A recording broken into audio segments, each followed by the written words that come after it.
Une des questions qu'on me pose le plus souvent, c'est comment savoir si je fais des fautes. Si c'est quelque chose qui vous intrigue et qui vous dérange et que vous aimeriez savoir la solution à votre problème, j'ai une vidéo parfaite pour vous aujourd'hui.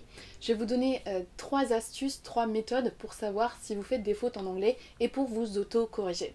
Mais avant ça, j'ai une bonne et une mauvaise nouvelle pour vous. La mauvaise nouvelle, c'est que vous allez faire des fautes, que vous en faites et que même moi, à l'heure actuelle, au niveau où j'en suis, j'en fais encore. Vous ne pourrez pas arrêter de faire des fautes complètement, ça fait partie du processus, ça fait partie du fait de parler une langue étrangère. Mais la bonne nouvelle, c'est que j'ai 3 astuces pour vous, 3 méthodes efficaces qui marchent pour savoir si vous faites des fautes ou non, et je vais vous en parler juste après dans cette vidéo. Mais avant ça, bienvenue si c'est votre première fois sur ma chaîne YouTube, je m'appelle Léa Versellotti, je suis coach et prof d'anglais. Si jamais vous voulez aller dans la description de cette vidéo, vous allez trouver des freebies, des cadeaux gratuits pour vous à télécharger. Vous avez notamment un e-book sur les 60 erreurs à ne pas faire en anglais. Justement, ce sera en lien avec cette vidéo, vous allez pouvoir vous auto-corriger grâce à ce e-book que j'ai fait avec les 60 erreurs que 90% des francophones font au niveau faux débutant et intermédiaire. Je vous laisse aller découvrir tout ça dans la description. Alors tout d'abord, comment faire pour savoir si on fait des fautes ou non? Ce que je voudrais vous expliquer déjà, c'est que vous avez l'impression de faire beaucoup plus de fautes et d'erreurs que vous n'en faites réellement. J'ai eu l'expérience j'ai eu des centaines d'élèves depuis 2015, depuis que j'enseigne l'anglais, et à chaque fois c'est la même question, on me demande est-ce que je fais des fautes? Dites-moi si je fais des fautes. La plupart du temps, je n'arrête pas mes élèves quand ils font des erreurs, parce que ces erreurs ne les empêchent pas d'être compris. S'il y a des erreurs, oui, de prononciation ou de vocabulaire, ou ce qu'on va voir juste après dans la vidéo, oui, j'arrête mon élève et je lui explique. Mais la plupart du temps, je ne vais pas vous couper parce que la plupart du temps, on vous comprendra quand même si vous faites des fautes. Donc je vais vous donner les types d'erreurs que vous faites peut-être à l'heure actuelle. Je vais vous donner des exemples précis et je vais vous dire si oui ou non ce type d'erreur va vous empêcher d'être compris ou non, parce qu'à mon sens, c'est ça le plus important. Le fait de faire des fautes, c'est normal, mais il y a des fautes qui sont, qui seront embêtantes et qui vont peut-être amener à des quiproquos et d'autres beaucoup moins. Le premier type d'erreur que vous faites certainement, c'est les erreurs de grammaire. Vous avez très peur de vous planter niveau temps, niveau préposition, vous avez peur de faire des erreurs de grammaire, mais sachez que c'est pas la plus grosse des erreurs à faire, parce que la plupart du temps, quand vous vous trompez en termes de grammaire, que vous mettez le mauvais temps, la mauvaise préposition, on vous comprendra quand même. Voilà des types de fautes que vous faites certainement. I must to go. I must to go. Vous connaissez peut-être l'expression I have to, qui veut dire il faut que, je dois. Must, c'est une autre façon de dire devoir faire quelque chose, avec un petit peu plus de puissance, je dois, je suis obligé. Sauf que must, c'est un verbe modal et on ne doit pas mettre to, la préposition to derrière. Donc on a bien I have to go, mais on doit dire I must go. Ça, c'est une erreur très courante que vous allez retrouver justement dans le e-book, dans la description juste en dessous. Alors si vous faites cette faute, que vous dites I must to go, I must to learn English, il n'y a pas de problème, on vous comprendra quand même. Donc les erreurs de grammaire, vous allez rarement ne pas vous faire comprendre à cause de ça. Une autre erreur très courante, c'est la différence entre for et since. Le mot depuis en français va se traduire de deux façons en anglais, soit for, soit since, suivant ce qu'il y a derrière. J'entends souvent des gens dire I've learned English since 10 years. Since sera utilisé avec une date de début, par exemple since Monday, since January, since 2010, un moment, un début précis. Avec for, on va utiliser pour une durée. For 5 minutes, for an hour, for 10 years. Donc dans cette phrase, on devrait dire I've learned English for 10 years. For 10 years.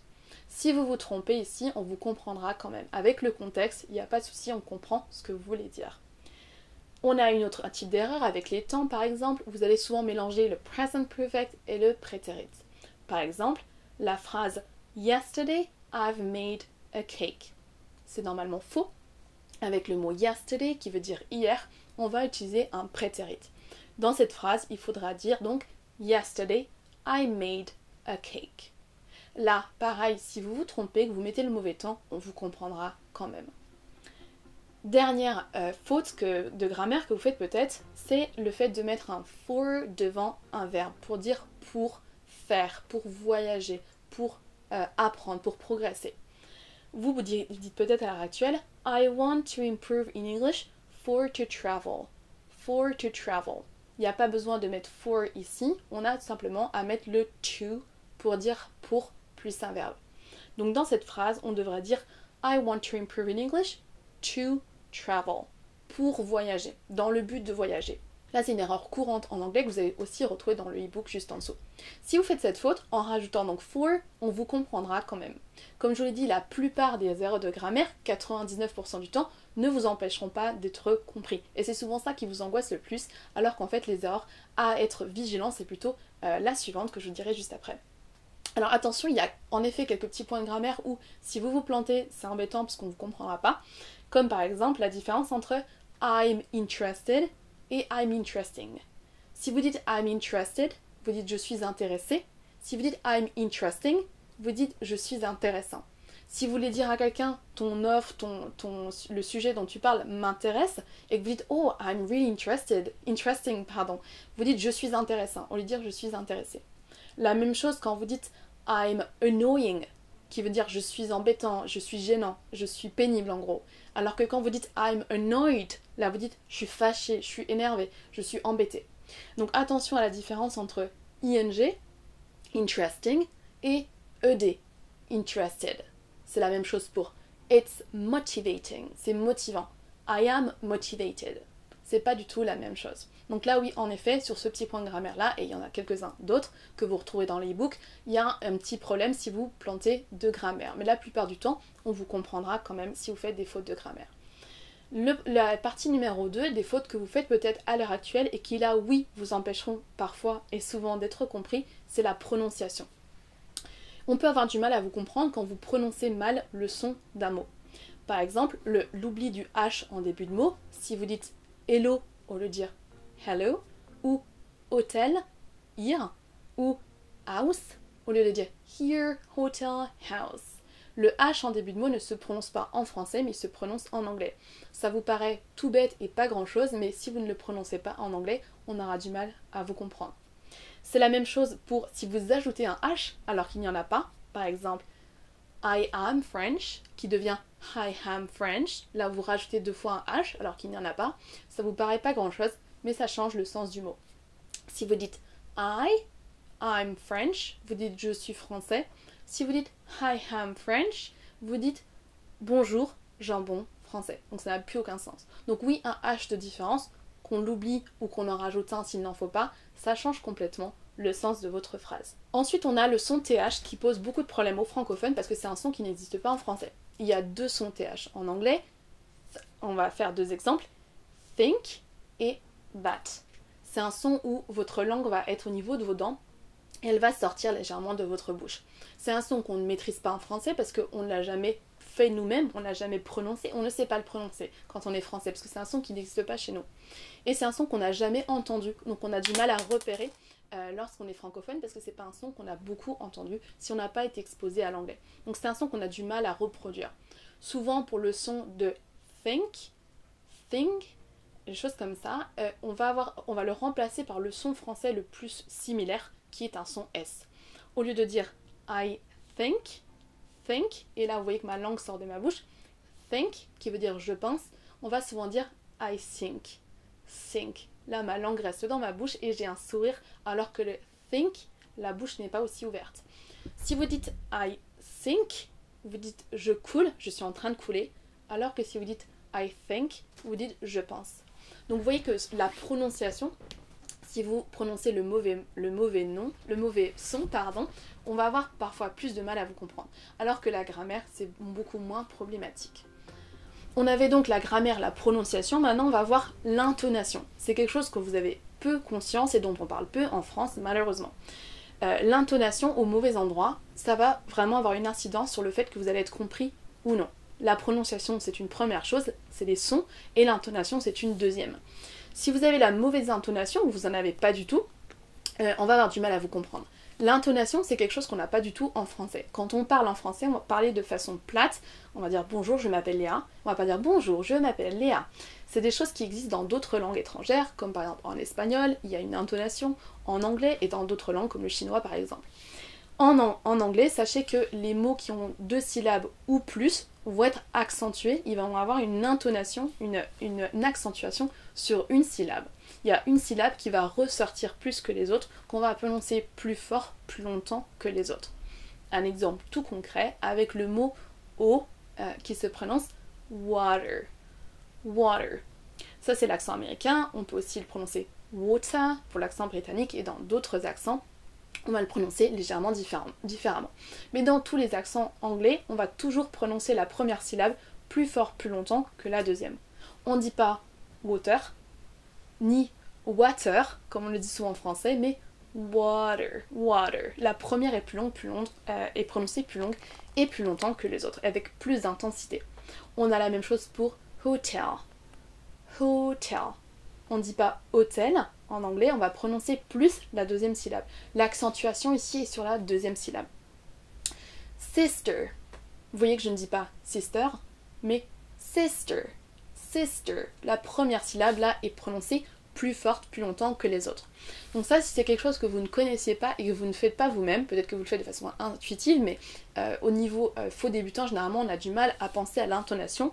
On va avoir du mal à vous comprendre. Si vous parlez de façon plate, hello, my name is Léa, water, sister, on va avoir du mal à vous comprendre. La langue anglaise est vraiment une langue qui fluctue avec une intonation qui est très importante pour vous faire comprendre. Donc là on vient de voir l'intonation dans le mot, donc dans les mots de 2 syllabes et plus, l'intonation est hyper importante, il y a une syllabe qui se prononce plus fort et plus long que les autres, mais sachez qu'il existe aussi une intonation au niveau de la phrase. Il y a des mots qui vont ressortir plus que d'autres. C'est pas du tout quelque chose qui existe en français, donc en tant que francophone, on va reproduire la sonorité de notre langue maternelle, que ce soit au niveau des sons ou de l'intonation. Donc en fait on va pas faire d'intonation. Donc quand on parle anglais, on va souvent parler l'anglais comme on parle le français, de façon plate et monocarde, et on n'aura pas de fluctuation, et ça va faire qu'on aura parfois du mal à vous comprendre. L'intonation des mots dans une phrase, sachez que ce sera avec les mots qu'on appelle les mots de contenu, c'est les mots comme les noms, les adjectifs, les verbes, tous ces mots qui apportent le sens à la phrase. Tous les mots un petit peu glus, tous les mots de grammaire, donc les prépositions, tout ce qui est sujet, tout ce qui est préposition, etc. C'est des choses qui n'apportent pas de sens à la phrase, mais qui font qu'elle tienne debout. Donc tout ce qui est grammatical, tous les petits mots de grammaire, on va moins les prononcer que les autres. Donc les mots qui ont du sens, comme par exemple soleil, faire, manger, anglais, tous ces mots-là, adjectifs, verbes, etc., ils vont être prononcés plus fort que les autres. Pareil, si vous ne le faites pas et que vous parlez l'anglais de façon plate, un petit peu comme on le fait en français, on va avoir du mal à saisir ce que vous dites. Prenons 2 phrases d'exemple. I've learned English for 10 years. Si vous prononcez cette phrase à la française en disant I've learned English for 10 years, c'est plat et on va avoir du mal à saisir l'anglais et puis va justement s'attendre à ce que des mots ressortent et que d'autres ressortent moins. On devrait le prononcer I've learned English for 10 years. Donc on a le learned, le mot English, le mot years qui vont ressortir, alors que le mot I've et le mot for par exemple vont moins ressortir que les autres. Une deuxième phrase exemple, I live in a big house in the woods. Là on aura le live qui va ressortir, le big house et woods. Le I, in, a, in, the, vous voyez que c'est des petits mots entre guillemets de grammaire, vont moins ressortir que les autres. Donc si vous ne faites pas vous-même l'effort de prononcer plus fort ces mots-là, que vous n'avez pas l'habitude de le faire, on aura du mal à saisir ce que vous dites. Cette phrase se prononcera donc I live in a big house in the woods. I live in a big house in the woods. Le in the est quasiment pas prononcé, on n'entend quasiment pas. Voilà pour l'intonation, on passe maintenant à ce qu'on appelle les collocations. Ce sont des petits mots qui fonctionnent ensemble. On aura du mal aussi à vous comprendre si vous les mélangez. Là, un exemple précis est le prendre son petit déjeuner. Si vous dites I take my breakfast, on aura du mal à saisir ce que vous dites parce qu'en anglais, on n'utilise pas le verbe take. On va utiliser le verbe have ou le verbe eat. On ne dit pas prendre le repas, prendre un petit déjeuner ou prendre un café avec le verbe take. Pour le café, on ne dira pas I take coffee, mais I have ou I drink coffee. Donc pour le petit déjeuner, ce sera I have breakfast ou I eat breakfast. La même chose pour suivre une formation, on ne va pas dire to follow a formation, double faute, on dira to take a course. To take a course. Pour passer un beau moment, on ne traduira pas par to pass a good moment, c'est copier-coller sur le français, c'est pas comme ça qu'on le traduit, on dira to have a good time. To have a good time. Ça c'était pour les collocations, donc là si vous vous trompez, que vous dites le mauvais verbe, on aura vraiment du mal à vous comprendre parce que c'est pas du tout un verbe qu'on utilisera en anglais. On a ensuite la syntaxe qui est différente entre le français et l'anglais. Là aussi, on vous comprendra, même si parfois c'est un petit peu étrange à l'oreille et les anglophones vont avoir parfois du mal à vous suivre. Par exemple, si vous dites I go to work with my car, c'est pas du tout naturel. En anglais, on va plutôt utiliser le verbe to drive to work. C'est étrange de dire je vais au travail avec ma voiture. C'est vraiment bizarre de dire ça en anglais. Chaque fois qu'on a un verbe, on va préférer utiliser un verbe en anglais. Pareil, lorsque vous dites I am in retirement, je suis en retraite ou je suis à la retraite, en anglais, on va plutôt dire I am retired. I'm retired. Vous allez remarquer que le français utilise beaucoup de noms, parce que c'est une langue latine, c'est un petit peu comme l'espagnol et l'italien. On va vraiment avoir des phrases qui sont construites avec des noms, beaucoup d'expressions qui ont des noms, alors que l'anglais aura beaucoup de verbes et de phrasal verbs. Regardez la différence. Avoir hâte de, to look forward. Avoir besoin de, il y a besoin, c'est un nom, need. Avoir envie de, want, to want. On a tout simplement un verbe en face. L'expression rattraper son retard, vous voyez qu'on a le mot retard, c'est un nom, en anglais, to catch up. Catch up. Dans beaucoup de cas de figure, on aura une expression avec un nom en français et on aura simplement un verbe en face ou un phrasal verb. Donc là, attention, si vous mettez des noms, beaucoup de noms en anglais pour traduire des expressions françaises qui avaient un nom, on aura du mal à comprendre où vous voulez en venir. On a ensuite pour terminer les faux amis. Donc ça, c'est tous les mots que vous allez utiliser parce qu'on a l'impression qu'ils sont utilisés en anglais alors qu'ils ne le sont pas forcément. Comme le mot formation, qui existe en anglais, mais qui ne veut pas du tout dire formation. Le mot formation se traduit par a course ou a training. On a aussi le mot actually, qui ne veut pas dire actuellement. Attention, le mot actuellement se traduit par currently. Et en dernier, le en fait finalement, qui ne se dit pas finally, mais actually. J'ai maintenant pour vous 3 petites méthodes rapides et efficaces pour savoir si vous faites des fautes en anglais. La toute première, ça va être de vous corriger à l'écrit pour corriger toutes ces fautes de grammaire et ces fautes de collocation notamment. Ce que vous allez faire, c'est que vous allez écrire une phrase en français, que vous allez ensuite traduire vous-même en anglais dans un premier temps. Vous allez prendre votre texte en français, le mettre dans le dictionnaire DeepL et vous allez voir la traduction. Vous allez pouvoir comparer votre texte que vous avez écrit vous-même et le texte que vous propose DeepL. Une autre méthode plus rapide pour faire ce même exercice, pour vous corriger, ça va être de prendre votre texte en anglais directement et de le coller dans OpenAI, dans la box de chat GPT et lui demander de corriger votre texte. Vous pouvez simplement marquer correct my text ou correct my mistakes, vous mettez des guillemets, vous mettez votre texte en anglais et vous demandez à ChatGPT de vous corriger tout simplement. Il va faire le même travail que le dictionnaire DeepL. Voyons un exemple ensemble que j'ai testé avec ChatGPT et avec DeepL. Les deux méthodes fonctionnent de la même façon. Donc j'ai pris le texte que vous voyez à l'écran ici, j'ai ensuite demandé à ChatGPT de le corriger et voilà la réponse qu'il m'a donnée. Donc la première phrase, il y avait plusieurs fautes. Par exemple, la première, I have 33 years, qui ne se dit pas de cette façon-là. On ne dit pas avoir, on n'utilise pas le verbe avoir en anglais pour parler de son âge, mais bien le verbe être. Donc là, ChatGPT me l'a corrigé en I'm 33 years old. On a ensuite I am born in France, qui ne se dit pas je suis né avec le présent, mais on va utiliser le prétérit I was born in France. On retrouve ici I must to speak English, qui est faux, on n'utilise pas la préposition to, qui était corrigée en I have to speak English for my job. Et on a d'autres fautes comme I want to progress in English, qui se traduira plutôt par I want to improve in English. Donc ces deux méthodes fonctionnent pour savoir si à l'écrit vous faites des fautes, et globalement c'est quelque chose qui vous aidera pour l'oral. Si vous écrivez des phrases comme vous les prononcerez à l'oral, vous pourrez tout simplement vous corriger de cette façon-là. J'ai une deuxième astuce pour vous corriger par rapport à la prononciation. Ça va être tout simplement de prendre une application de reconnaissance vocale. Là, vous pouvez taper dans l'App Store ou dans Google Play Voice Note, quelque chose comme ça. Vous ouvrez votre application et vous allez lire un texte à haute voix. Vous pouvez lire par exemple le texte que vous venez d'écrire et de corriger et pour voir si l'application va reconnaître ce que vous dites ou pas. Si l'application écrit exactement ce que vous aviez marqué en anglais ou si vous faites un texte, vous parlez de je ne sais quoi et que vous voyez exactement ce que vous pensiez, ce que vous avez dit écrit sur l'application, c'est que votre prononciation et votre intonation est bonne. Si à l'inverse l'application va mettre des mots qui ne sont pas du tout ceux que vous aviez dit, là potentiellement c'est que ces mots-là, vous ne les prononciez peut-être pas de la bonne façon. Donc voilà mes 3 astuces pour vous corriger à l'heure actuelle. Il n'existe que ces façons-là ou demander à un prof ou quelqu'un qui maîtrise suffisamment l'anglais de vous corriger. Mais sachez que c'est quelque chose que les gens vont rarement faire. Les anglophones n'aiment pas se faire corriger et ne vont pas du tout être enclins à vous corriger parce que c'est pas du tout naturel pour eux. C'est quelque chose qui culturellement ne se fait pas beaucoup. En France, on a tendance à vite corriger les autres quand ils font des fautes, mais sachez qu'en Angleterre, aux États-Unis et ailleurs dans le monde anglophone, c'est quelque chose qui se fait pas du tout. Les gens qui font ça vont se faire appeler des grammar nazis. C'est les gens qui sont toujours là à pinailler sur les petites fautes que vous faites et chez eux ça se fait pas, c'est pas très, c'est considéré comme mal poli.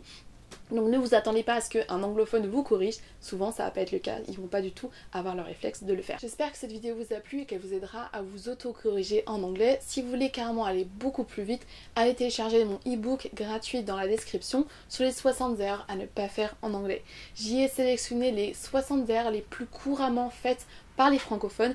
J'ai fait cette liste avec l'expérience que j'ai depuis 5 ans à accompagner des centaines de milliers d'élèves. Donc allez la télécharger, elle est gratuite, c'est dans la description. Si cette vidéo vous a plu, donnez-moi un like, ça me fait hyper plaisir. Dites-moi dans les commentaires quelles fautes que j'ai mentionnées vous faisiez à l'heure actuelle. Et pensez à vous abonner à ma chaîne YouTube en appuyant aussi sur la petite cloche pour recevoir des notifications pour mes prochaines vidéos. Je vous dis à la prochaine. Bye!